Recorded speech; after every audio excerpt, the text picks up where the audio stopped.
S, வீடு, schools, hotels, store room இங்கெல்லாம் partition wall கட்டணும்னாலும் இப்போ பில்டிங் ஓனர்ஸோட first choice Renocon Rapid Wall Panels. No compromise. உங்க சைடுலயும் எங்க சைடுலயும். It's a GT promise. GT Holidays, South India's #1 travel brand. தமிழர்களின் number one choice Tamil matrimony. வன்னியர்களுடைய இடஒதுக்கீட்டுக்காக பெரிய போராட்டம் செஞ்சு லட்சக்கணக்கான வன்னியர்களுடைய வழக்கை உருவாக்கி 21 உயிர்களை பலி கொடுத்து இன்று வரை தனி இடஒதுக்கீடு கிடைக்காம ஆக்கியது பாமக. அன்னைக்கு நினைச்சிருந்தா அந்த போராட்டத்தை அந்த துப்பாக்கி சூடு இல்லாமையே அந்த போராட்டத்தை கொண்டு போயிருந்திருக்கலாம். ஆனால் திட்டமிட்டு அன்னைக்கு இருந்த அதிமுக அரசு 21 வன்னியர்களை துப்பாக்கியாலே சுட்டு கொன்னாரு. இந்த 108 ஜாதியிலே மிகப்பெரிய சமுதாயம் எது? வன்னியர் சமுதாயம். இன்னைக்கு 100 சட்டமன்றத்தை வந்து தமிழ்நாட்டை உள்ளடக்கிய யார் எம்எல்ஏக்கு வரணும்னு முடிவு பண்ணக்கூடிய தொகுதி 100 தொகுதி இருக்கு சட்ட எம்எல்ஏல. அப்படி இருக்கிற ஒரு பெரிய சமுதாயத்துக்கு நீ 10% எந்த கணக்குல நீங்க கொண்டு வந்தீங்க? சமூக நீதி படி எடுத்தால், மக்கள் தொகை கணக்கெடுப்பு எடுத்தால் 25% மேல் வன்னியர்களுக்கு இடஒதுக்கீடு கிடைக்கும். 25% மேல. ஆமா, மிகப்பெரிய நீங்க வட மாவட்டங்களில் மிகப்பெரிய சமுதாயம். இந்தியாவிலே எம்பிசின்னு எங்கேயுமே கிடையாதுங்க. ஆனா தமிழ்நாட்டுல எம்பிசி அந்த பெருமை கலைஞரை சேரும். நீங்க கலைஞர்கிட்ட போய் எம்பிசின்னு கேட்டீங்களா? நீங்க வன்னியர் இடஒதுக்கீடு நீங்க கேட்டீங்க இல்ல? அதுல ராமதாஸ் அவர்களுடைய பங்கு பெருசு இல்லைங்க. நான் அதான் கேக்குறேங்க. நீங்க ஒரு விஷயத்த நான் செஞ்சுட்டேன்ற போது அந்த விஷயம் தப்புன்னு நீங்க போராட்டத்தை அவர் கொடுத்த 89ல இருந்து இன்னை வரைக்கும் பண்ணி கேட்டுட்டு தானே இருக்கீங்க.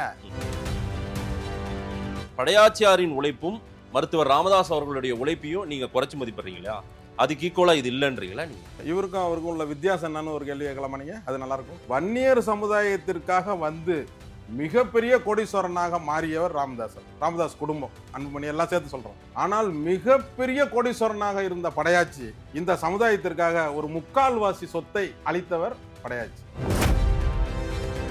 நீதி போராளியா இருந்த ஐயா அவர்கள் என்றைக்கு தலித்த அல்லாத ஒரு கூட்டணியை உருவாக்குனாரோ அன்றைக்கே அவர் சமூக நீதியினுடைய தலைவர் இல்லை என்று. நம்ம சமூக நீதி எங்க தெரியுமா பிறக்குது? நீங்க அவங்க வீட்டுல போய் சாப்பிட்டு அப்படியே கை கழுவிட்டு வர்றதுல இல்ல, அவர்களை உங்கள் வீட்டில் அமர வச்சு சாப்பிட வைக்கிறது தான் சமூக நீதி. அம்பேத்கர் சிலைய டாக்டர் ஐயா அவர்கள் நிறுவலாம், அதை பெருமைப்படுறோம். ஆனால் அது பெருமை அல்ல. திருமாவளவனை வைத்து நீங்கள் படையாச்சார் சிலையை திறக்க வைக்க வேண்டும்.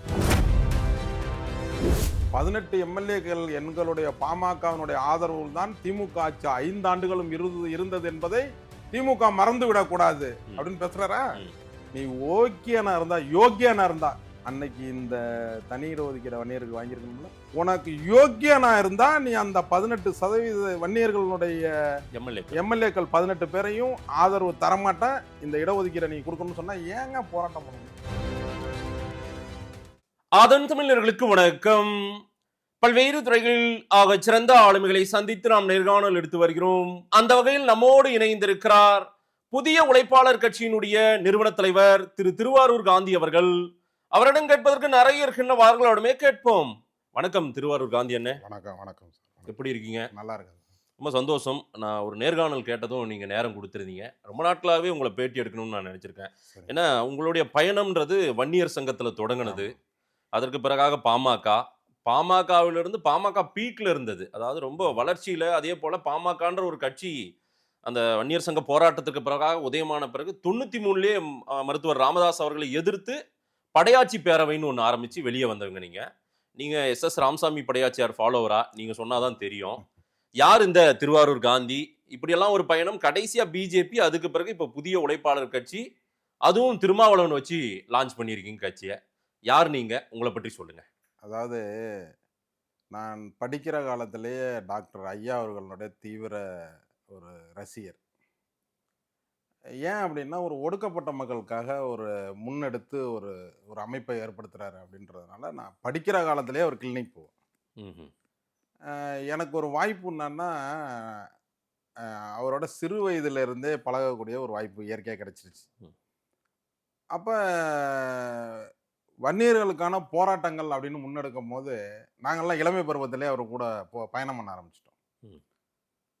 அப்போ 87ல் மிகப்பெரிய சாலை மறியல் உங்களுக்கெல்லாம் தெரியும். அப்போ இந்த சங்கம் எதுக்காக ஆரம்பிச்சாங்க, இவ்வளோ பெரிய மக்கள் ஏன் ஒன்று திரண்டாங்கன்னா, வன்னியர்களுக்கு ஒரு தனி இடஒதுக்கீடு வேணும்.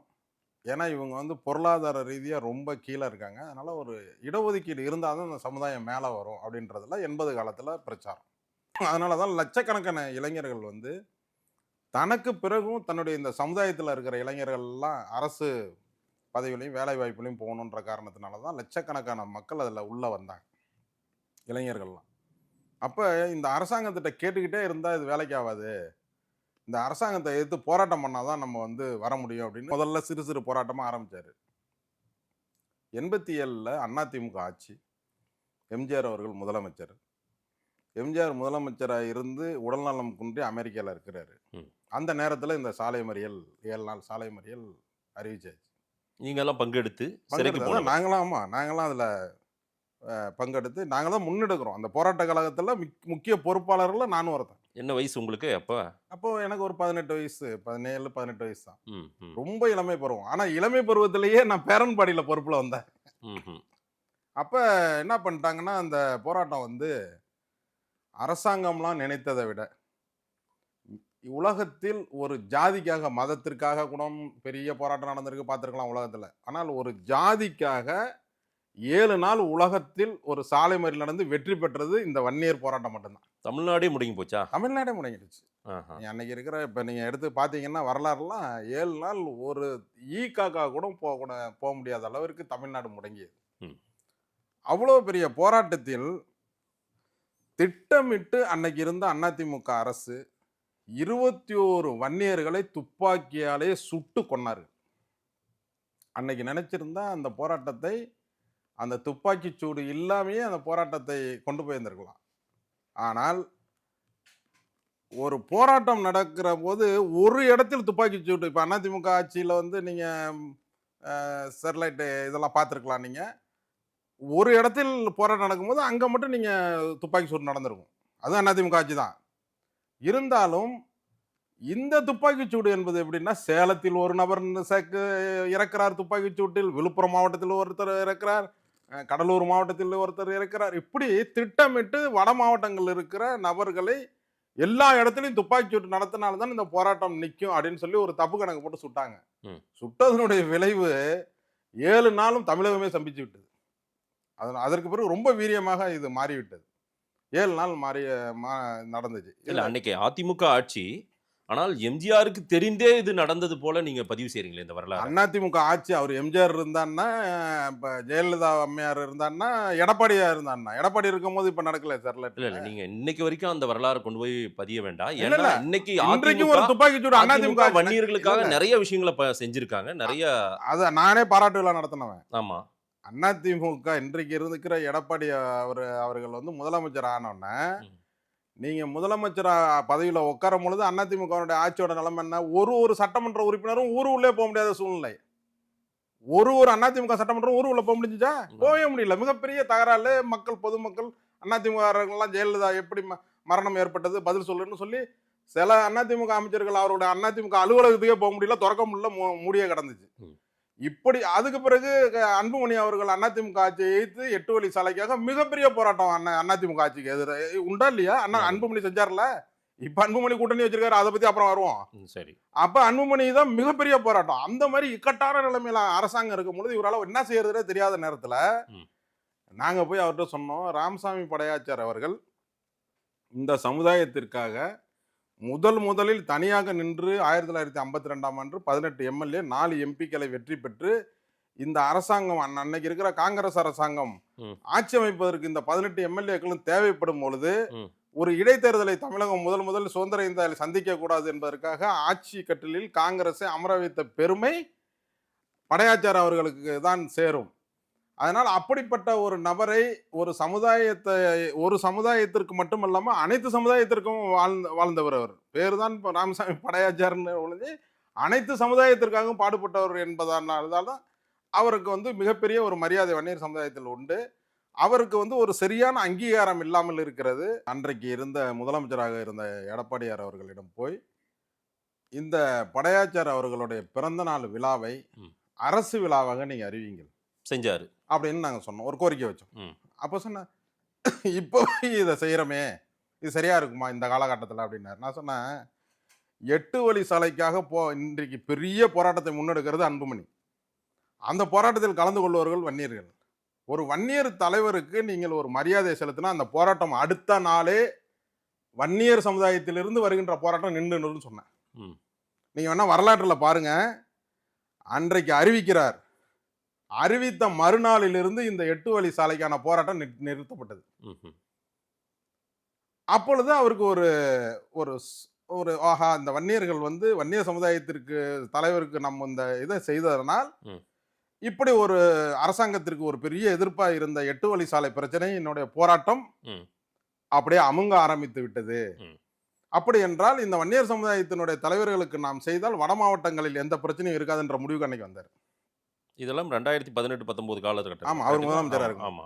முதலமைச்சர் ஆன உடனே நடக்கிறது. Right right. அப்ப ம். நான் அவர்கிட்ட இன்னொரு கோரிக்கை வைக்கிறேன். நீங்க எல்லாம் செஞ்சீங்க, வன்னியர்களுடைய சொத்தெல்லாம் ஒருங்கிணைத்து அன்றைக்கு இருந்த திமுக ஆட்சி வந்து கலைஞர் அவர்கள் எங்களுடைய கோரிக்கை, படையாச்சார் பேரவையினுடைய கோரிக்கை ஏற்று வன்னியர்கள் பொது சொத்து நல வாரியம்னு ஒன்று ஆரம்பிச்சிட்டாரு. அது அரசாங்கம் இதுல இருக்கு. ம். அது வந்து ஒரு செயல்படாம இருக்கு. அதுக்கு சில சரத்துக்களை எல்லாம் சேர்த்து புதிதாக ஒரு ஆணையை அதுல பிறப்பீங்க தனி வாரியம் அப்படின்னு சொல்லி கேட்டோம். ம். சரி செஞ்சிடலாம் அப்படின்னாரு, அறிவிச்சார். அதற்கு பிறகு இதுக்கு நன்றி கடனாக செய்ய வேண்டும் என்பதற்காக அன்றைக்கு பாமக பயங்கரமாக இவர்களை எதிர்க்கும் பொழுது, கடுமையாக எதிர்க்கும் பொழுது, இவருக்கு சென்னையில் மிகப்பெரிய அளவில் ஒரு பெரிய கூட்டத்தை கூட்டி முதல்வராக இருந்த அன்றைக்கு எடப்பாடி பழனிசாமிக்கு பாராட்டு விழாவை எங்கள் சார்பாக எங்கள் சமுதாயத்தின் சார்பாக செய்தவன் நான். ம். ம். கடலூர் மஞ்சக்குப்பத்துல ஒரு மணிமண்டபம் கட்டினாரு. அதான் அதற்கு பிறகு அந்த கூட்டத்திலேயே என்ன பண்ணாருன்னா, நான் பேசும் பொழுது எந்த கோரிக்கையும் வைத்து யாரும் பேசக்கூடாதுன்னு ஒரு கோரிக்கை வச்சுட்டாங்க. ஏன்னா இது பாராட்டு கூட்டம். ம். முதலமைச்சரிடம் எதுவும் சமுதாய ரீதியான கோரிக்கை வைக்காதீங்க, ம். அவர் செஞ்சதுக்கு பாராட்டு மட்டும்தான் நீங்க பேசணும் அப்படின்ற மாதிரி ஒரு ஹின்ஸ் கொடுத்துட்டாங்க எங்களுக்கு. ம். ம். ஆனால் நான் அந்த கூட்டத்தில் பேசும் பொழுது இதை நான் கோரிக்கையாக வைக்கவில்லை, ஏன்னால் நீங்கள் கோரிக்கை வைக்க வேண்டாம் என்று சொல்லிவிட்டீர்கள், அதனால் வன்னியர்களுடைய நிலைமையை பற்றி பேசுகிறேன். அப்ப அந்த கோரிக்கையில் நான் என்ன சொல்றேன்னா, வன்னியர்களுக்காக ஒரு பாடுபட்டவருக்கு நீங்க வந்து பண்ணிட்டீங்க, ஆனால் அவருடைய திருவுருவ படம் வந்து இந்த காங்கிரஸ் ஆட்சியை கொண்டு வந்து நிலைநிறுத்தின காங்கிரஸ் அலுவலகத்தில் கூட இந்த படம் இல்லை, இது எனக்கு ரொம்ப வருத்தமா இருக்கு அப்படின்னு ஒரு கோரிக்கை ம். அவர்கிட்ட பேசும்போது, அதுமாரி இந்த வன்னியர்களுடைய வாழ்வாதாரம் 20% மிகப்பெரிய அளவில் பாதிக்கப்படுகிறது. ம். இதற்கு உள்ஒதுக்கீடாக நீங்கள் ஒன்றை அறிவிக்க வேண்டும். ம்.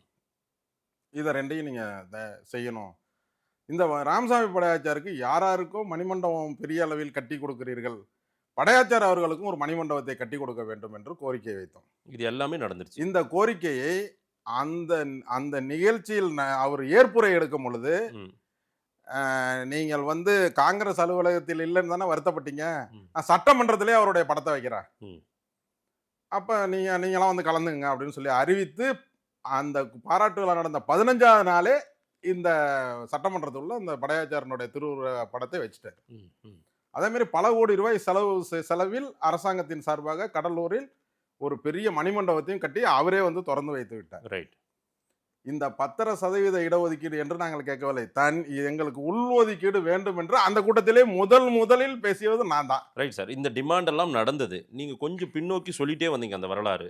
அந்த காலகட்டங்களில் இந்த போராட்டத்தின் வீரியம் அப்படியே வந்து உங்களுக்கான அந்த கோரிக்கை, அதுக்கு பிறகு கலைஞர் கருணாநிதி வந்து தான் இதை வந்து செஞ்சு கொடுத்தாரு எல்லாமே. அதற்கு பிறகு நடந்தது என்ன? ஐயா ராமதாஸ் அவர்களோடு உங்களுடைய பயணம் ரொம்ப நாட்கள் இல்ல, ஒரு 3 வருடம் மட்டும் இருந்து இல்ல நீண்ட காலம். நான் வந்து இல்ல கட்சின்னு தொடங்கி அந்த கட்சின்னு தொடங்கினது 89ல தொடங்கினாங்க. 89, 90, 91, 92, 93 5 ஆண்டுகள் கட்சியில் பணியாற்றி இருக்கிறேன். அதுக்கு பிறகு ஏன் படையாச்சி பேரவைன்னு ஒண்ணு அதுதான் இவங்க 93ல வரும்போதெல்லாம் இவங்களுடைய அரசியல் பார்வை என்பது வேறு மாதிரியாக மாறிவிட்டது. என்ன மாறி போச்சு? அதான் வன்னியர்களுக்கான நம்ம இந்த வன்னியர் சங்கம் எதற்காக உருவாக்கப்பட்டது? வன்னியர்களுக்கு தனி இடஒதுக்கீடு வேண்டும் என்பதற்காக உருவாக்கப்பட்டது தான் வன்னியர் சங்கம். சரி. அந்த இடஒதுக்கீடு தனியா அந்த 93 வரைக்கும் கிடைச்சிச்சா? இல்ல, இன்னை வரைக்கும் கிடைக்கல. 2026 வரைக்கும் கிடைக்கல. அது தனியா வச்சுக்குவோம். 93 வரைக்கும் கிடைக்கல. அப்ப நாங்கெல்லாம் என்ன சொல்றோம்னா, நம்ம இவ்வளவு பெரிய போராட்டம் 87ல பண்ணி 21 உயிர்களை பலி கொடுத்து இத்தனை லட்சம் இளைஞர்கள் வழக்கில் அதில் கைதியாக இருந்து இன்றைய வரைக்கும் கோர்ட்டில் அலைஞ்சிட்டு இருக்காங்க. அதனால நீங்கள் கட்சி ஆரம்பிச்சது அப்படியே இருக்கட்டும். முதலில் வன்னியர்களுக்கான இந்த இடஒதுக்கீட்டுக்காக பாட்டாளி மக்கள் கட்சி சார்பாகவே நீங்க வந்து பண்ணுங்க. அனைத்து சமுதாயத்துக்குமே பிரிச்சு கொடுங்க இடஒதுக்கீடு படின்னு ஒரு போராட்டத்தை முன்னெடுங்கன்னு சொல்லும் போது அவங்க அரசியல் ஆதாயத்தை மட்டும்தான் கணக்கில் வைத்து அரசியல் நடத்த ஆரம்பிச்சார்கள். மருத்துவர் ஐயாவை சொல்றீங்க? மருத்துவர் ஐயாவை தான் சொல்றேன். இல்ல, மருத்துவர் ஐயா மட்டும்தானே இந்த சமூகத்தில் இல்ல, இல்ல, பெரிய ஐயா- அளவுக்கான இல்ல, இல்ல, ரிசர்வேஷன் ஐயா, மட்டுமல்லாது. இல்ல, கேளுங்க. ஏன் செய்யறாருன்றது இன்னைக்கு காலகட்டத்துல நாங்க பார்க்க போறது, ம். அப்பொழுதே அன்புமணியினுடைய தலையீடு அதுல இருந்திருக்குன்றது எங்களுக்கு இப்பதான் தெரியுது. இவர் உண்மையாலுமே போராட்டம் பண்ணி ஜெயிலுக்கு போய் இந்த சமுதாயத்திற்காக வர வேண்டும் என்று ஆசைப்பட்டு தான் வந்திருக்கிறார். அதனால அரசியல் கட்சியாக ஆரம்பிச்சு 93 வரும்போதெல்லாம் மறைமுகமா இவருடைய தலையீடு வந்து விட்டது. இப்ப அது சொல்றாருல, அத இந்த தவறுக்கெல்லாம் காரணம் என்னுடைய பையன் தான், நான் செஞ்ச தப்பு அப்படின்னு மன்னிப்பு வைக்கிறார். அதனால நான் டாக்டர் ஐயா அவர்களை நேரடியாக போய் இல்லைங்க, சந்திச்சேன். நீங்க ஒரு 18 வயதுக்கு முன்பாகவே மருத்துவர் ராமதாஸ் அவர்களுடைய ரசிகரா இருந்து, ஆமா, அது திண்டிவனம் எங்க இருக்கு, திருவாரூர் எங்க இருக்கு, அங்கிருந்து வந்து நீங்க அவரோடவே பயணித்திருக்கீங்க, எல்லாமே பண்ணிருக்கீங்க. ஆனாலும் அவருடைய உழைப்பை நீங்க வந்து கொஞ்சம் சிறுமைப்படுத்துற மாதிரி இருக்கு. இல்ல 93 பிறகாக மாறி போச்சு. இல்ல நம்மளுக்கான வாய்ப்புகள் கிடைக்கும் போது நிறைய இடத்துல மிஸ் பண்ணாங்க. அதெல்லாம் இப்ப சொல்லிட்டு வரோம் உங்களுக்கு. இப்ப நாங்கள் எடுத்த 93ல எடுத்த முடிவு சரின்னு என்பதற்கு ஒரு உதாரணம் சொல்ல பாருங்க. அவர் ராமசாமி படையாச்சார் அவர்கள் இறந்த பிறகு அவர் பெயரில் தான் இந்த படையாச்சார் பேரவை ஆரம்பிக்கிறோம். இப்ப படையாச்சார் பேரவை நாங்க ஒண்ணு வச்சிருந்ததுனால இப்ப நான் சொன்னல ஏற்கனவே இதெல்லாம் அரசாங்கத்திட்ட கேட்டு செஞ்சோன்னு, இதுல ஒன்ன கூட ஏன் பவர்ல இருந்த இவங்களால செய்ய முடியல? இல்லங்க, திரு ராமதாஸ் அவர்கள் என்ன செய்யாம விட்டார் வன்னியர் சமூகத்துக்காக? அதான் என்ன செஞ்சிருக்கிற 108 சமூகத்துக்கும் சேர்த்து 20% வாங்கினாரா? இப்ப அதனால வன்னியர்களுக்கு எந்த பிரயோஜனமும் இல்லன்றது அவர் சொல்றாருல அன்றைக்கு. ஆனா நான் பின்னால அந்த கேக்குறேன் டேட்டாவை எடுத்து பலர் இல்ல, ஆய்வுக்கு போட்டு இல்ல, எடுத்து நான் பேசும்போது என்ன சொல்றேன்னா, வன்னியர்கள் பெரிய அளவுக்கு பலனடைஞ்சாங்கன்றது உண்மைதானே? கலைஞர் அவர்கள் வந்து ஆட்சிக்கு வந்த பிறகு இவர்கள் எந்த கோரிக்கையும் போய் ஒரு பெரிய அளவுல வைக்காத காலகட்டத்தில் இந்த 21 வன்னியர்கள் உயிர் நீத்தாங்கல்ல, அவங்க உயிர் நீத்து சுட்டுக் கொல்லப்பட்டது அதிமுக ஆட்சி. ஆனால் அவர்களுக்கு வந்து தியாகி பட்டியலில் சேர்த்து ஒரு 3 லட்சம் ரூபாய் அன்றைக்கே வைப்பு நிதி வைத்து இன்றைய வரை அவர்களுக்கு ஓய்வூதியம் வழங்குகின்ற அரசாக இருந்து கொண்டு திமுக அரசு. அது கலைஞர் அவர்களை பாராட்டுறோம். ஆனால் அவர்களுக்காக என்ன செஞ்சார்கள்? நாங்க வாங்க, இந்த 87 போராட்டத்தில் இறந்தவர்கள் 89க்கு 87ல இருந்து 88 89 90 நாங்க வெளியேறது 93 6 ஆண்டுகள்ல எதுவுமே செய்யல அவங்களுக்கு. இல்லங்க, வன்னியர் சமூகத்தின் பெரிய உழைப்பாளியா நான் மருத்துவர் ராமதாஸை தான் பார்த்தேன். இப்பயும் பாக்குறோம், இப்பயும் பார்த்தோம். ஏன் அவர் என்ன சொல்ல வர்றாருன்னா, என்னுடைய உழைப்பெல்லாம் நான் வந்துகிட்டு இருக்கும் பொழுது இவர்களுடைய தலையீட்டால்னால தான் நான் வந்து இந்த அளவுக்கு நான் மோசமாக போயிட்டேன், அதற்காக மன்னிப்பு கேட்கிறேன் இந்த சமுதாயத்திட்டன்னு சொல்றாரு. அன்றைக்கு நாங்க சொல்லும் போது எங்க மேல கோவப்பட்டாங்க. உங்க முன்னேத்தியரு SS ராமசாமி படையாச்சியார் இந்த சமூகத்தின் அடையாளம் மட்டுமல்லாது எல்லாருக்குமாகவே அவர் தலைவரா இருந்தார். ஆனால் மருத்துவர் ராமதாஸ் அவர்கள் வன்னியர்களின் அடையாளமாகவே அவர்களுக்கான முக்கியமான தலைவராகவே அறியப்பட்டவர். சரிங்களா? இந்த சமூகத்துக்கு அவர் செய்தது பெரியது இல்ல, பெரிய விஷயங்கள். இந்த ரிசர்வேஷன்ல அவர் செஞ்சதெல்லாம் ஒவ்வொன்னா அந்த 10.5 வரைக்கும் அவர் கேட்டு வாங்கி கொடுத்தது தானே. நான் தான் உங்கள்ட்ட சொன்னேன்ல, 10.5 வந்து யாரு கொடுத்தது? எடப்பாடி அவர்கள். ஆமா, எடப்பாடி கிட்ட வந்து பாராட்டு விழா வச்சு அந்த பாராட்டு விழால கோரிக்கை வச்சது யாரு? நாங்க. இல்ல சார், நீங்க வந்து இவங்க என்ன பண்றாங்க, அன்னைக்கு 20 நாளைக்கு முன்னாடி கூட்டணியை கொண்டு வச்சுக்கிட்டு ஒரு ரிசர்வேஷன்ன்றது எப்ப ஆரம்பிப்பீங்க நீங்க? ஒரு 6 மாசம் ஆட்சிக்கு இருக்கும்போது நாங்க என்ன 4 வருஷத்துக்கு முன்னாடியே உங்கள்ட்ட சொல்றோம் இந்த ரிசர்வேஷனை கொடுங்க உள்ள ஒதுக்கிட்டுன்னு. அன்றைக்கு இருந்த எடப்பாடி வந்து அவ்வளவு பெரிய ஒரு துரோகத்தை அன்னைக்கு பண்ணாரு, தரவே இல்லை. 4 வருஷம் வரைக்கும் அப்படியே வெயிட் பண்ணி எங்களை காமித்து பாமகவை மிரட்டி அவர்களை கூட்டணிக்கு வர வச்ச பிறகு தேர்தல் தேதி அறிவிப்பதற்கு 1/2 மணி நேரம் இருக்கு, சட்டமன்றம் நடந்துகிட்டு இருக்கு. தேர்தல் தேதி அறிவிப்பதற்கு 1/2 மணி நேரத்துக்கு முன்னாடி நன்னடத்தை விதி வந்து அமலுக்கு வர்ற நேரத்துல சட்டமன்றத்துல 10% நீங்க அறிவிக்கிறீங்க. எந்த டேட்டால நீங்க 10%? நாங்க 20% கேட்டுட்டு இருக்கோம். நீங்க உள்ஒதுக்கீடுனா எங்களுக்கு அப்படி பார்த்தா அந்த 108 ஜாதியிலே மிகப்பெரிய சமுதாயம் எது? வன்னியர் சமுதாயம். இன்னைக்கு 100 சட்டமன்றத்தை வந்து தமிழ்நாட்டை உள்ளடக்கிய யாரு ஆட்சிக்கு அந்த இதுல எம்எல்ஏக்கு வரணும்னு முடிவு பண்ணக்கூடிய தொகுதி 100 தொகுதி இருக்கு சட்ட எம்எல்ஏல. அப்படி இருக்கிற ஒரு பெரிய சமுதாயத்துக்கு நீ 10% எந்த கணக்குல நீங்க கொண்டு வந்தீங்க? சரி, நான் கேட்கிறேன், அந்த 10% தப்புன்னு இப்ப அன்புமணி 15% கேட்டு ஒரு போராட்டம் அறிவிச்சார்ல, அப்ப என்ன அந்த டேட்டா தப்புன்னு தானே அர்த்தம்? அந்த டேட்டா தப்பா சொல்லி தப்பா நீங்க அவரை பாராட்டும் போது 10.5 தானே. அதுக்கு அப்படி 10.5ன்னு கேட்கல. அந்த நான் இப்ப அனுப்புறேன், நீங்க அதை அப்படியே ரிலே பண்ணுங்க. என்னன்னு கேட்டீங்க? எங்களுக்கு உள்ஒதுக்கீடு வேணும்னு கேக்குறோம். அது எங்களுக்கு விகிதாச்சாரப்படி எவ்வளவு இருக்குன்ற ஒரு டேட்டா எடுத்து அதுபடி கொடுக்கணும் தான் கேட்கிறோம். அப்படி பார்த்தா நாங்க 18% வருவோம். நீங்க வேணா ஒரு காலத்தில் நீங்க இன்னைக்கு நான் உங்களுக்கு இந்த ஆதன் இதுல சொல்றேன், ஒரு காலத்தில் இந்த சமூக நீதிப்படி எடுத்தால், மக்கள் தொகை கணக்கெடுப்பு எடுத்தால் 25% மேல் வன்னியர்களுக்கு இடஒதுக்கீடு கிடைக்கும். 25%க்கு மேல. ஆமா, மிகப்பெரிய நீங்க வட மாவட்டங்களில் மிகப்பெரிய சமுதாயம். ரைட். என்னுடைய கணக்குப்படி 120 தொகுதியில் ஒரு எம்எல்ஏக்களை நிர்ணயிக்கக்கூடிய ஒரு சமுதாயம். ஏன் சார் 52ல ஒண்ணுமே இல்லாம ஒரு காங்கிரஸ் என்ற பேர் இயக்கம் சுதந்திரம் வாங்கி கொடுத்துருக்கு. அவங்கள எதிர்த்து நீங்க என்னன்னு சொல்லி ஓட்டு கேட்பீங்க? ஒரு சுதந்திரம் வாங்கி கொடுத்த இயக்கத்தை காங்கிரஸ் எதிர்த்து 52ல நீங்க அவங்க மேல என்ன சொல்லி என்ன குறை சொல்லி நீங்க ஓட்டு கேட்பீங்க? அந்த மாதிரி நேரத்திலேயே ராமசாமி படைத்தர் அவர்கள் காங்கிரஸை எதிர்த்து 18 எம்எல்ஏக்களையும் 4 பாராளுமன்ற உறுப்பினர்களையும் வெற்றி பெறுகிறார் என்றால் இந்த சமுதாயத்தினுடைய வலிமையை நீங்க தெரிஞ்சுங்க. இன்னைக்கு ராமதாஸ் அவர்கள் ஒரு வன்னியர்களின் நம்பிக்கைக்குரிய தலைவராகத்தானே இன்றளவிலும் இருக்கிறாரு. ராமதாசோ அன்புமணி ராமதாசோ இல்ல நாங்க நீங்கெல்லாம் வந்து அவங்க ஏதேனும் சில சர்க்கிள்களை ஏற்படுத்தினார்கள், சிலதை கேட்டு பெறலன்னு சொன்னாலையும் சிலதல்ல எதையுமே கேட்டு பெறலன்ற ஏதோ ஒண்ணு சொல்லுங்க. அப்படின்னா உங்க பின்னாடி நிக்கல சார், எல்லாம் அவங்க பின்னாடி நிக்கல. அவங்க பின்னாடி நிக்கலாம். நான் கேட்கறது என்னன்னா, அதிகாரமே இல்லாத எம்எல்ஏ எம்பி மந்திரி இல்லாத நாங்களே இதையெல்லாம் செஞ்சோன்னு இப்ப சொல்றோம்ல பொது வெளியில.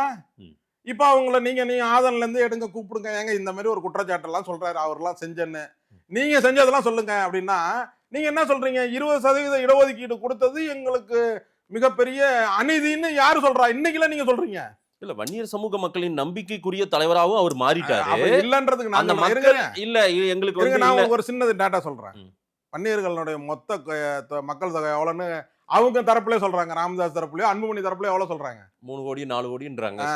நான் சொல்றது 2 கோடி வச்சுங்க. நாங்க முதல் 87ல சொன்ன கோஷம் என்னன்னா 2 கோடி வன்னியர்கள் தமிழகத்தில் இருக்கிறார்கள். அதாவது 87 கோஷத்தை சொல்றேன். 87ல இன்னைக்கு டேட்டா விட்டுருங்க, நான் அன்னைக்கு டேட்டாவே சொல்றேன். 87ல் 2 கோடி பேர் வன்னியர்கள் நாங்க இருக்கிறோம். அதனால் மாநிலத்தில் 20%, மத்தியில் 2%. கோரிக்கையா தான், மாநிலத்துக்கு மட்டும் நீங்க நினைச்சுக்காதீங்க. கோரிக்கையே மத்திய மாநில அரசுங்களுக்கு தான் கோரிக்கை. மத்திய அரசாங்கத்தினுடைய வேலை வாய்ப்புல 2%, மாநிலத்தில் 20% கோரிக்கை வைக்கிறீங்க. ரைட்டா? அப்ப நீங்க நீங்க வச்சிருக்கிற கோரிக்கை இருக்குல்ல, மத்திய அரசாங்கம் இதுல நீங்க எத்தனை ட்ரிப் அன்புமணி ஆட்சியில இருந்தாரு, மந்திரியா இருந்தாரு. அந்த 2% ஒதுக்கீட ஏன் கேட்டு பெறல? அதை சொல்லுங்க பார்ப்போம். 35 வயசுல ஆனார்ல. எத்தனை ஆண்டுகளுக்கு முன்னாடி நீங்க மந்திரியானீங்க? மந்திரி ஆகும் போது முதல் கோரிக்கை நீங்க என்ன வச்சிருக்கணும்? இந்த இடத்துல நான் வந்து உட்காந்துருக்கேன் சென்ட்ரல் மினிஸ்டரா, நான் இன்னைக்கு மத்திய அமைச்சரா உட்காந்துருக்கிறேன், இவ்வளவு பெரிய பதவியில உட்கார வச்சது, கேபினெட்ல உட்கார வச்சதுக்கு காரணம் இந்த வன்னியர்கள் 21 பேர்கள் செத்து உயிர் நீத்து ரத்தத்தில் உருவாகி அந்த வேர்வையில் வந்த ஓட்டினால் பெறப்பட்டு அதனாலதான் இந்த இடத்துல உட்காந்துருக்கேன். முதலில் நான் இப்ப மத்தியில் ஆட்சியில் இருப்பதால் மன்மோகன் சிங் அவர்கள் 2% இடஒதுக்கீடை வன்னியர்களுக்கு உடனே வழங்கணும்னு என்னைக்காவது ஒரு இடத்துல பேசிருக்காங்களா? நான் துரோகின்னு சொல்றீங்களே, என்னன்னு வேற என்னன்னு சொல்ல முடியும்? சரி, அதை கூட விட்டுங்க. நம்பிக்கையில்லா தீர்மானம் வந்துச்சு அன்னைக்கு இருக்கிற மன்மோகன் சிங் ஆட்சி மேல. அணுசக்தி ஒப்பந்தத்துல மன்மோகன் சிங் மீது இது வருது.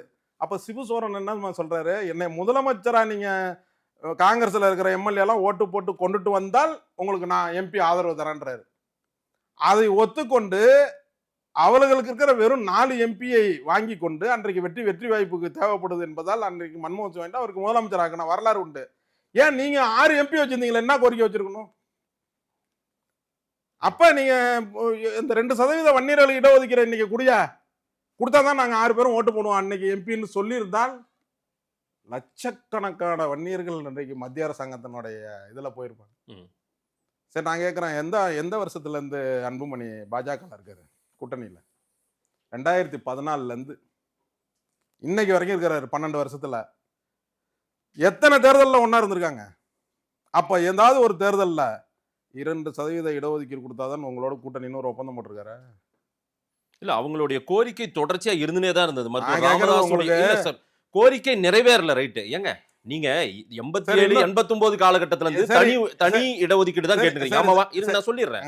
அப்ப இருந்தே கேட்டுக்கிறீங்க. 25 வரைக்கும் 21 தேர்தலுக்கு முன்னாடி வரைக்கும் எல்லாம் நம்ம போராடணும்ல. ஆமாவா? எதுக்கு போராடினீங்க? இதேதான், அந்த தனி இடஒதுக்கீடு. நான் கேட்கறேன், நீங்க போராட்டம் பண்ணாமே கிடைக்கிறதுக்கு வாய்ப்பு இருந்துச்சு இல்ல, அதை ஏன் செய்யலன்னு கேட்கறேன்ல. கேட்டாவே கொடுக்குற லெவல்ல இருந்தாங்கல்ல. ஒரு 2 எம்பி ஷார்டேஜ் அன்னைக்கு மன்மோகன் சிங்க்கு. நீங்க 6 இருக்கு. இந்தியாவிலே எம்பிசின்னு எங்கேயுமே கிடையாதுங்க. ஆனா தமிழ்நாட்டுல எம்பிசி அந்த பெருமை கலைஞரை சேரும். நீங்க கலைஞர்கிட்ட போய் எம்பிசின்னு கேட்டீங்களா? நீங்க வன்னியர் இடஒதுக்கீடு நீங்க கேட்டீங்க. இல்ல அதுல ராமதாஸ் இருங்க. அவர்களுடைய பங்கு பெருசு இல்ல. இருங்க, நான் தான் கேக்குறேங்க. நீங்க ஒரு விஷயத்த நான் செஞ்சுட்டேன்ற போது அந்த விஷயம் தப்புன்னு நீங்க போராட்டத்தை அவர் கொடுத்த 89ல இருந்து இன்னை வரைக்கும் பண்ணி கேட்டுட்டு தானே இருக்கீங்க. ம். ஒரு ஒரு ஒரு ஒரு இதனால கிடைச்சிச்சுன்னு சொல்றீங்கல்ல, கிடைச்சதுனால பயன் வேணும்ல அதுக்கு. நான் அதை தானே கேட்குறேன். இப்போ ஒரு 20% 108 ஜாதியை சேர்த்து கொடுத்துட்டாங்க. நீங்க 20 ஆப்பிள் இங்க வச்சுட்டு 108 பேரை வந்து இதை எடுத்துக்கன்னு சொன்னா யார் எடுப்பா? 20 ஆப்பிள் இங்க அடுக்கி வைக்கிறோம். 108 பேரை வரிசையில நிக்க வச்சு இந்த ஆப்பிளை எடுங்கப்பா அப்படின்னு கும்பலா விட்டா இது எத்தனை பேருக்கு கிடைக்கும்? இல்லங்க அதுல நீங்க கலைஞரை கோட் பண்ணிக்கிறீங்க, திமுக கொடுத்துச்சுன்றீங்க. நான் ஆனா ராமதாஸ் அவர்களுடைய உழைப்பையோ போராட்டத்தையோ நீங்க வந்து இல்ல பலன் என்னன்னு கேக்குறேன். பலன் கிடைச்சிருக்குல்ல நமக்கு அதான் தான். என்ன பலன் சொல்லுங்க. இந்த பலன் தான். இப்ப நான் சொல்றேன்ல 20 ஆப்பிளை வச்சு 108 பேர் எடுத்துக்கன்னு பாருங்களா, இதுதான் பலன். நாங்க என்ன கேக்குறோம்னா 10 பேர் உட்காந்துருக்குமா 10 பேருக்கு டிவைட் பண்ணி கொடுங்கன்றோம். 10 ஆப்பிள் இருக்கா 20 பேர் இருக்காங்களா, 2ஆ கட் பண்ணுங்க, எல்லாருக்கும் இல்ல கொடுங்க. ஒட்டுமொத்தமா சாதிவாரி கணக்கெடுப்பு எடுக்கும்போது அது கிடைச்சிரும். அப்ப நான் கேக்குறேன், இது வரைக்கும் தமிழ்நாட்டில் நடந்த எந்த இடஒதுக்கீடை நீங்க ஜாதி வாரியா கணக்கெடுப்பு எடுத்து கொடுத்துருக்கீங்க சொல்லுங்க? எதுவுமே கொடுக்கல அப்படி. அப்ப அப்ப இதுக்கு மட்டும் எதுக்கு எடுக்கணும்னு நீங்க வரீங்க? இது வரைக்கும் எந்த ஜாதி எதுக்காவது நீங்க ஒண்ணு சொல்லுங்க, இதுக்கு எடுத்தாச்சு டேட்டா இருக்கு, இந்த டேட்டா அப்படிதான் அதை கொடுத்தோம்னு சொல்லுங்களா? அப்ப எதுக்குமே டேட்டா இல்ல போது இதுக்கு மட்டும் டேட்டா கேட்கறது என்ன? வன்னியர்களை ஏமாத்துறது தானே. படையாச்சியார் உழைப்பு நீங்க சரி, இன்னொன்னு நான் ஒண்ணு சொல்லிடுறேன். சொல்றேன். இந்த கேள்வி ரொம்ப முக்கியம். படையாச்சியாருடைய உழைப்பு, இந்த சமூகம் எல்லா சமூகத்துக்குமாக ஒரு உழைச்சவர். படையாச்சியாரின் உழைப்பும் மருத்துவர் ராமதாஸ் அவர்களுடைய உழைப்பையும் நீங்க குறைச்சு மதிப்பிடுறீங்களா? அதுக்கு ஈக்குவலா இது இல்லைன்றீங்களா நீங்க? இவருக்கும் அவருக்கும் உள்ள வித்தியாசம் என்னன்னு ஒரு கேள்வி கேட்கலாமா நீங்க? அது நல்லா இருக்கும். நான் வித்தியாசம் கேட்கல. ரெண்டு பேருமே அவருடைய அப்படியே அவருடைய அவருடைய தொடர்ச்சி தான் இவருன்ற அரசியல் வித்தியாசம். ஆமா தொடர்ச்சின்னு நான் பாக்குறேன். தொடர்ச்சின்னு சொல்லாதீங்க, அரசியல் வித்தியாசம். இவருடைய அரசியலுக்கும் அவருக்கு அது வித்தியாசம் சொல்லுங்கன்னு வேணா ஒரு கேள்வியா நல்லா இருக்கும். நீங்க சொல்லுங்க. அதை வேணா நல்லா இருக்கும். நீங்க சொல்லுங்க. சாதாரண குடும்பத்தில் பிறந்து ஒரு பட்டா சிட்டா எனக்கு இல்லைன்ற பேச்செல்லாம் நீங்க பார்த்துருக்கலாம். இப்போ கூட நீங்க யூடியூப்ல போனீங்கன்னா டாக்டர் ஐயா பேச எனக்கு ஒரு பட்டாவும் சிட்டாவும் கிடையாது அப்படின்னு என்ன அர்த்தம்? ஒரு சொத்தும் எனக்கு கிடையாது அப்படின்றத நீங்க 87லாம் பார்த்துருக்கலாம் அவருடைய போராட்ட காலத்துல. இன்னைக்கு அவர்களுடைய சொத்து மதிப்பு என்னன்றதை உங்களுக்கே தெரியும். நான் சொல்ல வேண்டியது இல்லை. இன்னைக்கு அன்புமணி போயிட்டு இருக்கின்ற வாகனத்தினுடைய மதிப்பே என்னன்னு பார்த்தீங்கன்னா தெரியும். அதை அப்படியே வச்சுக்குவோம். வன்னியர் சமுதாயத்திற்காக வந்து மிகப்பெரிய கோடீஸ்வரனாக மாறியவர் ராமதாஸ் அவர். ராமதாஸ் குடும்பம், அன்புமணி எல்லாம் சேர்த்து சொல்றேன். ஆனால் மிகப்பெரிய கோடீஸ்வரனாக இருந்த படையாச்சி இந்த சமுதாயத்திற்காக ஒரு 3/4 சொத்தை அளித்தவர் படையாச்சி. இன்றைக்கும் அவங்க ஒன்றும் சாதாரணமாக இல்லை. இன்றைக்கும் மிகப்பெரிய பணக்கார குடும்பமாக தான், பரம்பரையாக பணக்காரர் குடும்பம் படையாச்சி அவர்கள். இன்றைக்கும் ஒரு 500 கோடி ரூபாய் சொத்து மதிப்பில் தான் இருக்கிறாரு. ஒரு உதாரணத்துக்கே சொல்கிறேன் பாருங்க, கடலூர் பஸ் ஸ்டாண்ட் இருக்குல்ல, இப்போ படையாச்சியரோட வாரிசுகள் இப்போ இருக்காங்க.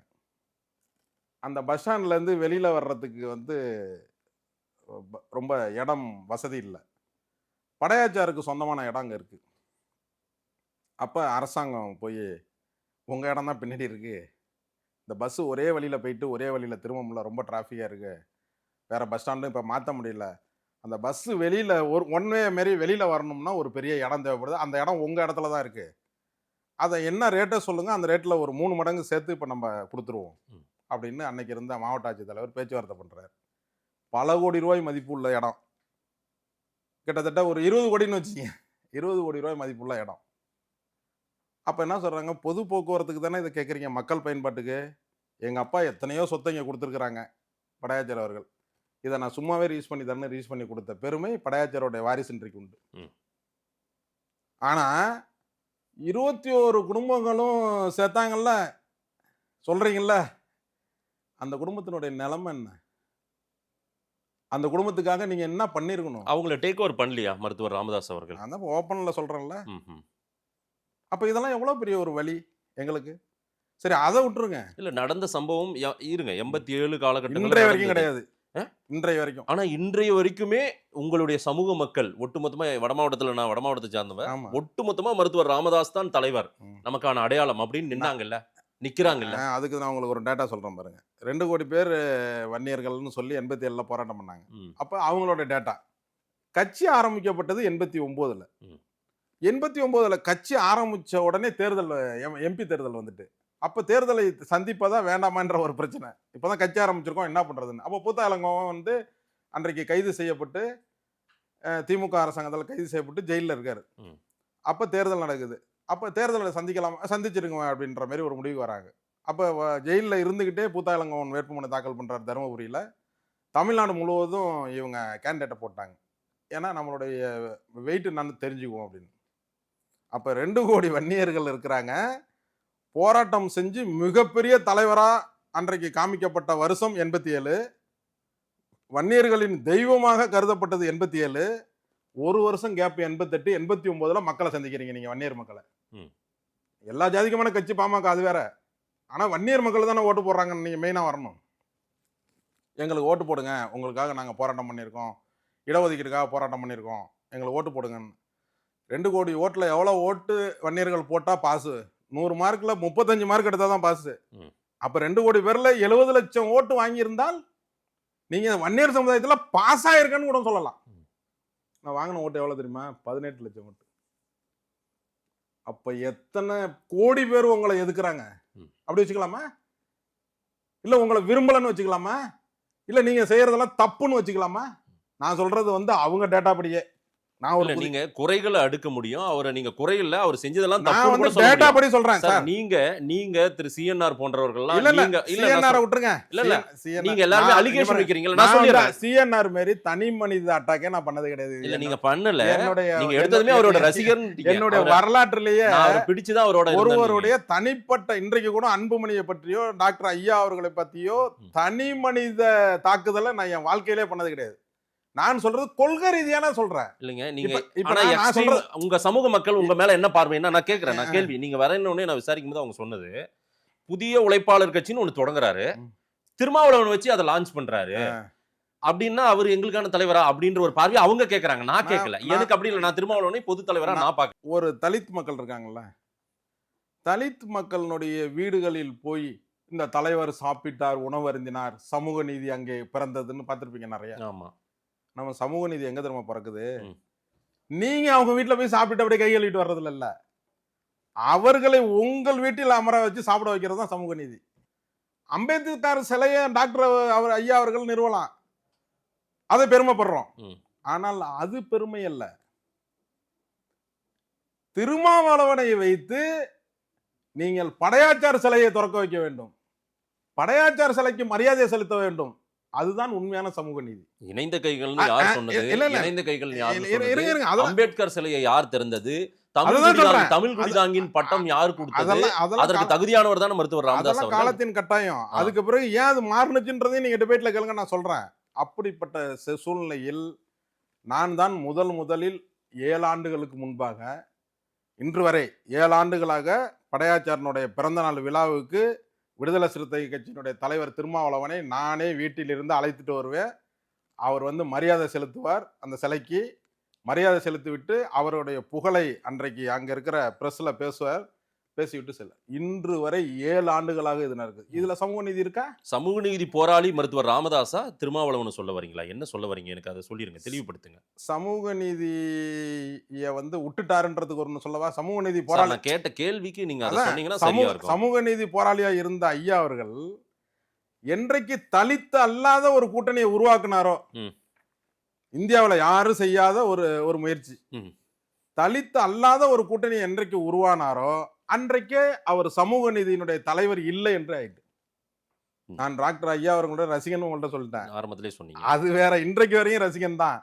இவருக்கு ஒரு இக்கட்டான நிலைமை இருக்கும் பொழுது நான் தைலாபுரத்தில் போய் நேரடியாக 32 ஆண்டுகளுக்கு பிறகு நேராக போய் பார்த்துட்டு வந்தேன். அது ஓகே, அதெல்லாம் ஒரு பக்கம். ஆனால் என்றைக்கு அந்த நிகழ்வை நீங்கள் முன்னெடுத்தீர்களோ நீங்க எப்படி சமூக நீதிக்கான தலைவர்னு சொல்லுவீங்க? ஆனா இவரு விடுதலை சிறுத்தையினுடைய தலைவர் திருமாவளவன் என்ன பண்றாரு? ஒரு வன்னியர் சமுதாயத்தை சேர்ந்தவரை ஒருத்தர் எம்எல்ஏ ஆக்குறாரு அவர் கட்சியில, ஒரு முஸ்லீம் சமுதாயத்தை சேர்ந்த ஒருவரை எம்எல்ஏ ஆக்குறாரு. அப்ப சமூக நீதியை கொஞ்சம் கொஞ்சமாக ஐயா அவர்கள் விலகி விட்டார். சமூக நீதி இருக்கிற இடத்தை திருமாவளவன் பிடித்து கொண்டாருன்னு வச்சுக்கலாம். வன்னியர் தலித் உறவுன்றது, அந்த உறவு ஏன் கொஞ்சம் விரிசல் அடையும், அதே போல ஒரு கேப் வந்ததுக்கு காரணம் என்ன? தருமபுரி கலவரம் ஃபர்ஸ்ட். சரி, பிரச்சனை இஷ்யூ சொல்றீங்க. நீங்க இஷ்யூன்னு மட்டும் எடுத்துக்காதீங்க. இப்ப ஒரு கிராமத்துல நீங்க இது வரைக்கும் வரலாற்றுல பாத்தீங்கன்னா, ஒரு ஒரு ஊர்ல இருந்து ஒரு ஊருக்கு வந்து பெண்கள் பிரச்சனையாலேயோ, குடிதண்ணீர் பிரச்சனையாலேயோ, இல்ல ஜாதிய பிரச்சனையாலேயோ சண்டை வரும். அப்போ ஒரு கிராமத்தை சேர்ந்தவர்கள் இன்னொரு கிராமத்தை போய் தாக்குவாங்க, இன்னொரு கிராமத்தை பார்த்துருக்கீங்களா? நிறைய வரலாறு. இந்தியா பூரா சொல்றேன் நான். ஆனால் போகும்போது ஒரு கிராமத்துல ஒரு 2000 பேரோ 1000 பேரோ திரண்டு போய் ஒரு கிராமத்துல ஒரு அட்டாக் பண்ணும்போது அங்க உயிரிழப்பு ஏற்படும், இல்லைன்னா அடிதடியில் காயம் ஏற்படும், இல்ல ஒரு உறுப்பு கூட டேமேஜ் ஆகும். இப்படிதானே வரலாறு பார்த்துருக்கோம். ஆனால் தருமபுரி கலவரத்தில் என்ன திரும்ப நடந்துச்சு? ஒரு கிராமத்தையே கொளுத்தி தரமட்டமா ஆக்குறாங்க வீடுகள்ல அவர்களுடைய உடைமைகளை. யார் செய்தது? யார் செய்தது? அதை சொல்லுங்க. பாமக தான். இப்ப பாமக பாமகன்னு சொல்றீங்களா? உங்க சமூகத்தை சார்ந்த மக்கள் தான் செஞ்சாங்க? பாமக தான். சமூகத்தை சேர்ந்தவங்களுக்கு எல்லாம் இப்ப எல்லாருக்குமே தான் சொன்னல. 2 கோடி பேர்ல எத்தனை பேர் அதை விரும்புறாங்கன்னு சொன்னல உங்களை அந்த கட்சை. சார் அவங்களுக்கு பிரதிநிதி கிடைக்கிறாங்க சார். அவங்கள வீடு தேடி மோடி வரைக்கும் பார்க்க போறாங்க. அம்மையார் ஜெயலலிதா போனாங்க, எடப்பாடி போனாரு, ஸ்டாலின் போனாரு. பிரதிநிதி அவங்களுக்காக காத்திருந்தாங்க. அதாவது நீங்க வந்து சொல்றது எப்படின்னா, வன்னியர்களால் உங்களுக்கு என்ன லாபம், உங்களால் வன்னியருக்கு என்ன லாபம்ன்றது சப்ஜெக்ட்ல பார்க்கும்போது நீங்க சொல்றது இந்த முதல் ரகம். வன்னியரால் உங்களுக்கு என்ன லாபம் அப்படின்ற கான்செப்ட்ல இப்ப இந்த எங்களுக்கு ஒண்ணுமே செய்யலைங்க ராமதாஸ் அவர்கள், அன்புமணி செய்யலைங்க. இவரு நம்ம திருவாரூர் காந்தி போன்றவர்கள்லாம் ஒரு புது அமைப்பை தொடங்கி கட்டமைச்சு போயிட்டு இருக்காங்க. அவங்க எல்லாம் நீண்ட காலமா போராடினவங்க. நாங்க அவங்க பின்னாடி போறோம்னு சொல்லவே இல்லையே. இல்ல, அதுக்கான காலம் வந்துருச்சு, வந்துட்டு இருக்கு. அதுக்கான காலம் இப்ப நீங்க சொல்றீங்கல்ல, அந்த காலங்கள் தான் இப்ப நெருங்கி வந்துட்டு இருக்கு. அதுக்கான வாய்ப்பு வேணும்ல. இப்ப நாங்கள் வந்து இந்த குற்றச்சாட்டெல்லாம் சொன்னோம்ல, அப்போ மிகப்பெரிய விமர்சனம். ஒருத்தன் என்ன பண்றான், கடலூர்ல என்னுடைய போட்டோவை போட்டு, இந்த பக்கம் ஒரு கார் ஆக்சிடென்ட் ஆன காரை போட்டு, ரெண்டையும் மிங்கிள் பண்ணி இவருக்கு ஆக்சிடென்ட்ல இறந்துட்டாருன்னு சமூக வலைதளங்கள்ல போடுறான். அது ஒரு எஃப்ஐஆர் போட்டோன்னு வச்சுங்க. அப்போ அம்மையார் ஜெயலலிதா முதலமைச்சர் ஒரு எஃப்ஐஆர் போட்டு அந்த நபரை போட்டு, அவன் பார்த்தா ராத்திரிக்கே சோறுக்கு வழி இல்லாம இருக்கான். அவனை என்ன பண்ணுவீங்க? சரி விட்டு தொலைங்க அப்படின்னு சொன்னான். இப்போ கூட சமூக வலைதளங்கள்ல வந்து ஒன்னா இது நீங்க விமர்சனம் பண்றீங்க, உன்னை வெட்டி போடுவான்னு போட்டான். அவனை போய் பார்த்தா அவங்க அப்பா அம்மா கூலி வேலை செஞ்சுக்கிட்டு இவன் வந்து ரொம்ப கஷ்டப்பட்டு உடம்பு சரியில்லாம இருக்கான். அவங்க ஒரு பதிவு போட்டிருக்கான். அவனை போய் நீங்க நடவடிக்கை எடுங்கன்னா நாளைக்கே போலீஸ் பிடிச்சி சைபர் கிரைம்ல உள்ள போட்டுருவாங்க. ஆனா அவனை போய் எடுத்து பாக்குறதுக்கு வட மாவட்டத்துல வன்னியர் சங்கம் மட்டும் தொடங்காம இருந்திருந்தால் மொத்த பேரும் வேற மாதிரி நக்சலைட் பாதைக்கு போயிருப்பாங்க. அதெல்லாம் சார் நீங்க. ஆனா அவங்கள இது இல்லடா, அந்த பாதை நமக்கு வேண்டாம், நம்ம இந்த பாதைக்கு போகணும், படிக்கணும், மேல வரணும் அப்படின்னு இல்ல. ஜெயகுரு வந்து மருத்துவர் ராமதாஸை வைத்துக் கொண்டு மேடையில சொன்ன ஸ்டேட்மெண்ட். அதாவது நீங்க வன்னியர் சமுதாயத்தினுடைய எழுச்சி இருக்குல்ல, அது 52 வந்துருச்சுன்னு உங்கள்ட்ட சொல்லிட்டேன். இவங்க சொன்ன கதையெல்லாம் 80 காலத்துல, நீங்க சொல்ற கதையெல்லாம் 80 காலத்துல சொல்ற கதை. நான் சொல்றது 52 விழிப்புணர்வு வந்துச்சு. அரசியல் அதிகாரத்துக்கு தான் நம்ம வரணும்னு சொல்லி அரசியல் அதிகாரத்துக்கு வந்து இந்த அரசாங்கத்தையே அன்றைக்கு இருந்த ராஜாஜி அவர்கள், அதுக்கு பிறகு 54 காமராஜ் அவர்களை முதலமைச்சராக்கிய பெருமையெல்லாம் வன்னியர் சமுதாயத்தினுடைய எம்எல்ஏக்களுக்கு உண்டு. அவர்கள் அரசியல் அதிகாரத்துக்கு வர ஆரம்பிச்சுட்டாங்க. இது நீங்க சொல்றதெல்லாம் 50 காலங்களுக்கு முன்பு. ஏன்னா நீங்க போய் 80ல அதை சொல்லி ஒரு பூஜா. நான் கேட்குறேன், நான் இந்த சமுதாயத்திற்கு வந்து பெரிய துரோகம் பண்ணிட்டாங்கன்ற குற்றச்சாட்டை, ஒரு பெரிய குற்றச்சாட்டை உங்கள்கிட்ட சொல்றேன். இதுல என்ன சொல்றாரு அவரு? அன்புமணியே பேசியிருக்கிறாரு பாத்தீங்களா? இது மார்பி ஏஐலாம் கிடையாது, அவர் நேரடியாக பேட்டி கொடுத்ததை பார்த்துட்டீங்க. இதுல என்ன சொல்றாரு பாத்தீங்களா? அவங்கள நாங்கள் கலைஞர் அவர்கள் கடைசியாக முதலமைச்சராக இருக்கும் பொழுது 96 எம்எல்ஏக்கள் தான் வெற்றி பெற்றார்.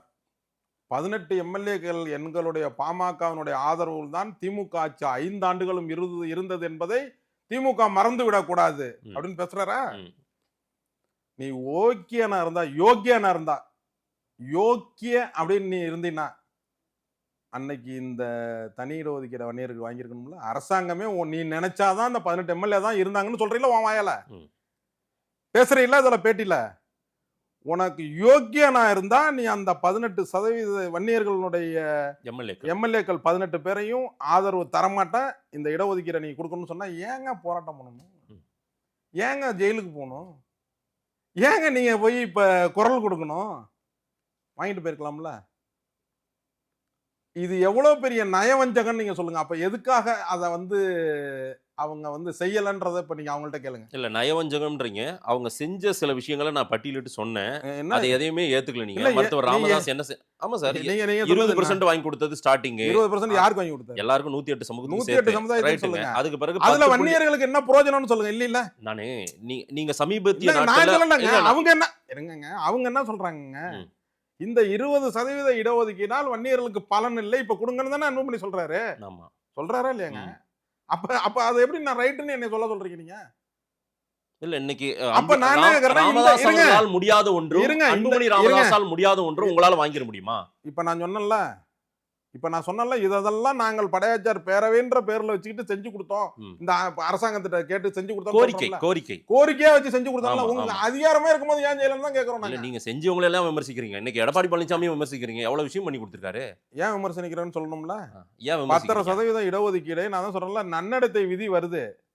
அந்த விதி வருவதற்கு 1/2 மணி நேரத்திற்கு முன்பாக நீங்க சொல்றீங்க. அத சக்சஸ் கொண்டாடுறது சேலம் பகுதிகளிலும் எடப்பாடி பகுதிகளிலும் ஓட்டு போட்டு இன்னைக்கு உங்க சமூக மக்கள் தான் எடப்பாடியை பெரிய அளவுக்கு இன்னைக்கு உங்க சமூகத்தின் பெரும்பகுதி இன்னைக்கு ஐயா எடப்பாடி பக்கம் நிக்கிறாங்க. தெரியுமா? நான் அடுத்தது சொல்லிடுறேன். அறிவிச்சாரு இங்க இருந்து இந்த சட்டமன்றத்துல இருந்து கவர்னர் கிட்ட அந்த ஃபைல் போறதுக்கு ஒரு 1/4 மணி நேரம் லேட் ஆயிருந்துன்னு வச்சுங்களேன், அந்த கையெழுத்து நான் தேர்தல் தேதி அறிவிச்சலாம் நடக்கலதான் நடந்துச்சா? அப்ப 2021 தேர்தல் யாரோட கூட்டணி? பாமகவோட கூட்டணி. இதை கேட்டு பெற்றது யாருன்னு சொன்னாங்க? பாமகன்னு சொன்னாங்க. ஆமா, அவங்க சொன்னாங்க. ஆமா, அதான் உண்மை. அவங்க கேட்டதுனாலதான் எடப்பாடி கொடுத்தாரு. 4 வருஷம் நாங்க கோரிக்கை வச்சுட்டு இருக்கோம். அவருக்கு பாராட்டு விழா நடத்தியிருக்கோம். இந்த பாருங்க, பாராட்டு விழாவில் நான் பேசுறது, பாராட்டு விழாவில் அவர் ஸ்டேஜில் அவர் இருக்கிறது, நான் இருக்கிறது, முதலமைச்சர் இருக்கிறதெல்லாம் அதை உங்களுக்கு காமிக்கிறேன். உங்களுக்கு என்ன பிரச்சனைனா கிரெடிட் கோஸ் டு கிரெடிட்டே கிடையாது. இல்ல உங்களுக்கு வேணும்னு நினைக்கிறீங்க. இல்ல சார், உங்களுக்கு வேணும்னு நினைக்கிறீங்க. இல்ல நாங்க மொத்த உங்க சமூகம் பலனடைஞ்சா போதும் இல்ல? இருங்க, நான் சொல்றதை நீங்க இன்னும் கேட்டுக்கவே மாட்டீங்க. 10% இடஒதுக்கீடு அறிவிச்சிட்டாரு, தேர்தல் வந்துச்சு. நாங்க என்ன பண்ணிட்டோம்னா, இது இந்த தேதியில் அறிவிச்சது ஒரு தவறான முன்னுதாரணம்னு ஒரு அறிக்கை விட்டுட்டோம். ஆமா, தேர்தலை சந்திக்கிறாங்க. அந்த தேர்தலில் நாங்கள் சொன்னோம், இந்த தேர்தலில் வன்னியர்களுக்கு இவர்கள் செஞ்ச துரோகத்திற்கு வட மாவட்டம் முழுவதும் இவர்கள் அவுட் ஆக போகிறாங்க அப்படி சொன்னோம். இதை முன்னெடுத்து செஞ்சது யார் தெரியுமா? CV சண்முகம், MC சம்பத்து, வீரமணி அமைச்சர்கள். இந்த 3 அமைச்சர்களும் வட மாவட்டத்தில் தோத்துக்கினாங்க. பாமக 23 சீட்டு வாங்கினுச்சு. ஆமா, நீங்கள் வன்னியர்களுக்காக செஞ்சு இடஒதுக்கீடை பெற்றுட்டீங்களா? 23 அடிச்சிருக்கணும் நீங்கள் வட மாவட்டத்தில், அப்படியே ஜெயிச்சிருக்கணும். நீங்க ஜெயிச்சது 5 தான் ஜெயிச்சிங்க. அப்ப என்ன காரணம்? மக்கள் நம்பலையா? வன்னியர்களுக்கு தெரியுது. இப்ப நான் சொல்றேன்ல, இப்ப நான் சொல்றது பூரா நீங்க ஒரு உதாரணம் சொல்றேன். நீங்க முன்னெடுக்கிறீங்க, ஏன் முன்னெடுக்கிறீங்கன்னு சொல்றீங்கல்ல, நான் ஒரு டிபேட்ல அவங்க செஞ்ச தப்பை பத்தி சொல்றேன். இல்ல நீங்க முன்னெடுக்கிறதே எதுக்குன்னு நான் சொல்றேன். திமுகவை ஆதரிக்கிற மனநிலைக்கு நீங்க வந்துட்டீங்க. ஏன்னா அவங்க எல்லாம் இந்த பக்கம் அதிமுக பக்கம் இருக்காங்க. இல்ல திரு ராமதாஸ் அவர்கள் என்ன நிலைப்பாடு எடுக்கிறாரு? ஏன்னா நாம திமுக நிலைப்பாடு எடுப்போம். நீங்க திருமாவளவனை வைத்து என்னைக்கு பார்ட்டியை லான்ச் பண்ணீங்களோ அப்பவுமே திமுக உங்களே மருத்துவர் ராமதாஸையும் அன்புமணியும் விமர்சிக்க சொல்லி களமிறக்கப்பட்ட ஆளுன்றாங்க. இப்ப நான் சொல்றேன், திமுகவில் எந்த காலத்திலயும் கூட்டணி இல்லைன்னு அன்புமணி அறிவிக்க சொல்லுங்க பாப்போம். இன்னைக்கு இல்ல இல்ல எந்த காலத்திலையும் திமுகவோடு நாங்கள் கூட்டணி இல்ல அப்படின்னு அறிவிக்க சொல்லுங்க. இல்லங்க, நீங்க இன்னைக்கு அன்புமணி எதிர்முகாம்ல அவங்க சொல்லி பேசுறீங்க. திருமாவளவனை வைத்து கட்சியை நாங்கள் ஆரம்பித்தது எப்ப? இன்னைக்கா? இல்ல அதையெல்லாம் கரெக்டா சீக்வன்ஸா சொல்றாங்க. இன்னைக்கு அதாவது திமுக உங்களை அதிமுகவுக்கு எதிராகவும் அதே போல திமுகவை எங்களை விட கடுமையா விமர்சனம் செஞ்சது யாருமே இல்லையே. ஏன் திமுகவுக்கு ஆதரவான நிலப்பாடை எடுக்கணும்னு ஒரு கேள்வி கேட்கணும்ல? நீங்க திமுகவை ஆதரிச்சா அதுக்கு ஒரு காரணம் சொல்லணும்ல. இந்த 21 பேர் இருக்காங்க, செத்தாங்கல்ல, இறந்து போன அவர்களுக்கு நாங்க கோரிக்கையே வைக்கல. எடப்பாடி எதுவும் கோரிக்கை வச்சு செஞ்சோம், நாங்க கோரிக்கையே வைக்கல. பல கோடி ரூபாய் செலவுல இன்றைக்கு விழுப்புரத்துல ஒரு மணிமண்டபம் கட்டி திறக்கிறாரு முதலமைச்சர். அந்த முதலமைச்சர் தேதி குறிப்பிட்ட தேதியில் அதை நடக்காம இருக்கிறதுக்கு அவ்வளவு தடையும் செஞ்சாங்களா இல்லையா? பாமக 2வது தேதியில தான் திறந்தாங்க. வேண்டுமென்றே அன்றைக்கு கொண்டுட்டு போய் நீங்க சேலத்துல கொண்டுட்டு போய் ஒரு கூட்டத்தை போட்டு ஒரு கான்ட்ரவர்சி பண்ணி அன்னைக்கு திறக்க முடியாம ஆக்கி அப்புறம் மறுபடியும் இன்னொரு டேட்ல திறந்தாங்க. இதை கேட்டு செஞ்சாங்களா வன்னியர்களுக்காக நல்லது செய்தது மருத்துவர் ராமதாஸா, திமுகவா, அதிமுகவா? ஒரே கேள்வியா நான் முடிச்சாரு. ஒரு ஆளும் செஞ்சதை சொல்லிடுறேன். பாமக அவர்கள் வன்னியர்களுடைய இடஒதுக்கீட்டுக்காக பெரிய போராட்டம் செஞ்சு லட்சக்கணக்கான வன்னியர்களுடைய வழக்கை உருவாக்கி 21 உயிர்களை பலி கொடுத்து இன்று வரை தனி இடஒதுக்கீடு கிடைக்காம ஆக்கியது பாமக. 1. அதிமுக இந்த போராட்டத்தை நடத்திய 21 வன்னியர்களை சுட்டே கொன்னு அவர்களை அந்த குடும்பத்தை நடு தெருவில் நிற்க வச்சது அதிமுக. திமுக இந்த 21 உயிர்கள் போராட்டத்தில் நடந்த உயிர்நீத்த தியாகிகளுக்கு ஒரு மணிமண்டபம் கட்டி அவர்களுக்கு 3 லட்சம் ரூபாய் வைப்பு நிதி கொடுத்து இன்று வரை அரசாங்கத்தில் அவர்களுக்கு நிதி உதவி வழங்கி கொண்டிருக்கிறது திமுக அரசு.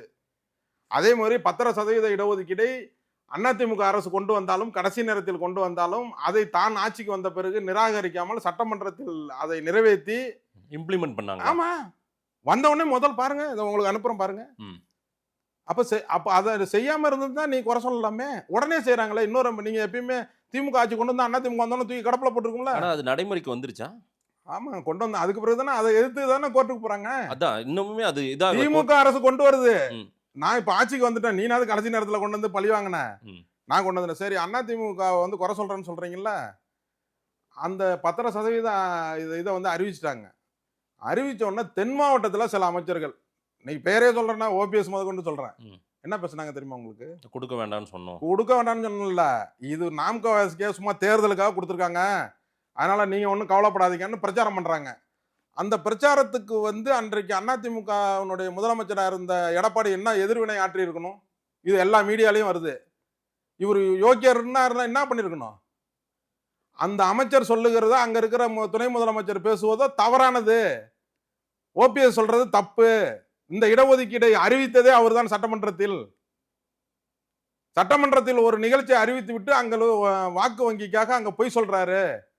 இந்த இடஒதுக்கீடு மறுபடியும் நம்ம ஆட்சிக்கு வந்தால் கண்டிப்பாக செய்வோம் அப்படின்னு நீங்க சொல்லியிருந்தீங்கன்னா வன்னியர் உங்களை நம்பியிருப்பாங்க. என்ன உங்களால செஞ்சிட முடியும்? இப்ப இந்த 26 தேர்தலை வச்சு நீங்க திமுகவை ஆதரிக்கிற மாதிரி தெரியுது. ஒருவேளை திமுக கிட்ட இன்னும் யாரையுமே ஆதரிக்கல. திமுக என்ன செஞ்சார்கள் நன்மை, அதிமுக என்ன செஞ்சார்கள் நன்மை, வரிசைப்படுத்திட்டீங்க. பாமக என்ன நன்மை செஞ்சார்கள். உங்களால 26 தேர்தலை மையப்படுத்தி என்ன செஞ்சிட முடியும்? திருவாரூர் காந்தி என்ன செய்வீங்க வன்னியர்களுக்கு சொல்லுங்க. இந்த 10% எங்களுக்கு பத்தாது, அதுல எனக்கு நம்பிக்கை கிடையாது. அந்த நம்பிக்கை இல்லைன்னு நான் சொன்ன பிறகுதான் 15% அப்படின்னு சொல்லி ஒரு போராட்டத்தை வச்சாரு. சரி, என்ன கணக்குல என்ன டேட்டால நீங்க மறுபடியும் மாத்தினீங்கன்றது எனக்கு தெரியாது. இப்ப நீங்க இன்னொரு கேள்வி கேட்டீங்கல்ல, நீங்க வந்து எப்படி உங்களை நம்பி அப்ப அந்த சமுதாயம் வருதா பின்னாடி வருதா அப்படின்னு சொல்லிட்டு ஒரு சின்ன டிபேட் ஒன்று கொடுத்துருந்தேன். சின்னதா அவர்களை பத்தி ஒரு சின்ன ஒரு ஆவணப்படம் இருக்கலாம், அந்த மாதிரியான ஒரு டிபேட்டை கொடுத்துருந்தேன். அதை வந்து 10 நாட்களில் 10 லட்சம் நபர்கள் பார்த்திருக்கிறாங்க. வியூஸ் எல்லாம் போகும். இல்ல 10 லட்சம் நபர்கள் அதில் வந்து இது சரி நீங்க பேசிய அப்படின்னு சொல்லி லட்சக்கணக்கான பேர்கள் சரின்னு சொல்லியிருக்காங்க. சரி சரி. ஒரு 5 பேர் 10 பேர் மட்டும் அவங்களோட ஆதரவாளர் இருப்பாங்களா உள்ள, அவர்கள் மட்டும் ஒரு 5 பேர் மட்டும் கான்ட்ரோவர்சி போடுறாங்க. அப்ப சமுதாயம் எதை நோக்கி போகுதுன்னு பாருங்க. ரைட், உங்களை நோக்கி வரட்டும். நல்ல விஷயம். நோக்கி வர்றது இல்ல, உண்மையை நோக்கி வராங்க. ரைட்டுங்க. அந்த உண்மைக்காக உங்களுக்காக அந்த 10 லட்சம் பேர் பார்த்தாங்கன்னு சொல்றீங்கல்ல, அதெல்லாம் அந்த சமூகம், உங்க சமூகம் 2 கோடி சமூகம் வன்னியர் சமூகத்துக்காக 26 தேர்தலில் டிஃபெண்ட் பண்ணி என்ன நீங்க கோரிக்கை வச்சு தேர்தலை இது பண்ண போறீங்க? அதான் நாங்க வந்து எந்த சமுதாயத்திற்குமே ஒரு இடஒதுக்கீடு அளவுகோல், இவ்வளவு பேர் தான் நபர்கள் இருக்காங்கன்ற அளவுகோல்ல தமிழ்நாட்டில் கொடுக்கல. நீங்க கேட்டு சொன்னீங்க இந்தியாவிலே எங்கேயுமே எம்பிசின்றது இல்லை, தமிழ்நாட்டில் அது பெரிய விஷயம். அதே மாதிரி 69% இடஒதுக்கீடும் இந்தியாவில் எங்கேயும் இல்லை, தமிழ்நாட்டில் இருக்கு. இப்படி இடஒதுக்கீட்டுக்காக ஒரு பெரிய ஓட்டு வங்கியும் மக்கள் ஆதரவும் இருக்கிற ஒரு மாநிலம். இதுல நாங்க என்ன சொல்றோம்னா, இந்த மூன்று பேர் இருக்காங்கல்ல, இந்த 3 பேர்ல பாமகவை பொறுத்தவரை இன்றைக்கு கூட்டணி வைக்கும் பொழுது எந்த விதமான கோரிக்கையும் வைக்கல. 20% அதிமுக ஆட்சி வந்தா 20% இடஒதுக்கீடு நீங்க கொடுங்க, இல்ல 15% இடஒதுக்கீடு கொடுங்க, நான் போராட்டம் பண்ணி ஒரு டிமாண்ட் வச்சு எடப்பாடி கிட்ட போல. இதுவே ஒரு பெரிய வன்னியர் துரோகம். அது மாதிரி மத்தியில நீங்க பாஜக ஆட்சியில இருக்கீங்க, 2% இடஒதுக்கீடு எங்களுக்கு மத்தியில வேணும், அது நீங்க கூட்டணியில இருக்கீங்க, உடனே கொடுத்தா இம்ப்ளிமெண்ட் பண்ணாதான் நான் வன்னியர்கிட்ட போய் ஓட்டு கேட்க முடியும் அப்படின்னு நீங்க கொடுங்கன்னு நீங்க கேட்கல. ரைட்டா? இப்ப நாங்க என்ன செய்வோம்னா, இந்த கோரிக்கையை யார் செய்கிறன்னு வரீங்களோ அவர்களுக்கு இந்த தேர்தலில் ஆதரவு கொடுப்போம்னு சொல்லுவோம். சரி, அது திமுகவா இருக்கலாம், இல்ல அதிமுகவே நாங்க செய்து இதெல்லாம் நாங்க செய்யறோம். அதிமுக முகாம்ல அவங்க இருக்காங்கல்ல, நான் சொல்றது உங்களுக்கு புரியலையா? புரியுது எனக்கு. நான் போய் எம்எல்ஏ எம்பி சீட்டு கேட்கறேன்னு சொல்லல, உங்களை ஆதரிப்பேனே சொல்றேன். நீங்க வன்னியர்களுக்கு வந்து நாங்க இதெல்லாம் செஞ்சிடறோம் வந்தா, இப்பயே நான் எழுதி அன்பு பண்ணிட்டே கூட கொடு, எங்கள்கிட்ட கொடுக்கணும், அன்பு பண்ணிட்டே கொடு, நாங்கள் வந்தால் இந்த தனி இடஒதுக்கீடை கண்டிப்பாக செஞ்சு முதல் கையெழுத்தே அதுதான் அப்படின்னு நீங்க அறிவிங்க. உங்களை வெளியில இருந்து நாங்க ஆதரவு பண்றோம், எல்லா வன்னியர்களும் அவங்க ஓட்டு போடுங்க, நம்மளுக்கு சமுதாயத்துக்கு இடஒதுக்கீடு கிடைக்குதுன்னு சொல்றோம். 87 போராட்டத்திலிருந்து பல விஷயங்கள், எஸ் ராமசாமி படையாச்சியர்லேருந்து மருத்துவர் ராமதாஸ் வரைக்கும் என்னென்ன செய்திருக்காங்க, வன்னியர்களுக்காக யார் உண்மையாக நின்றது, நான் என்ன செய்திருக்கிறேன் இந்த சமூகத்துக்கான கோரிக்கையும் அதில் எதெல்லாம் நிறைவேறிருக்குதுன்னு நீங்கள் பட்டியல் போட்டிருக்கீங்க. இன்றைக்கும் 26க்கும் ஒரு கோரிக்கை வச்சுருக்கீங்க, எதை நோக்கி போகுது அப்படின்றத பார்க்கலாம். நேரில் வந்து நேரம் கொடுத்து பேசும்போது நன்றி காந்தி அண்ணன். நன்றி, வணக்கம்.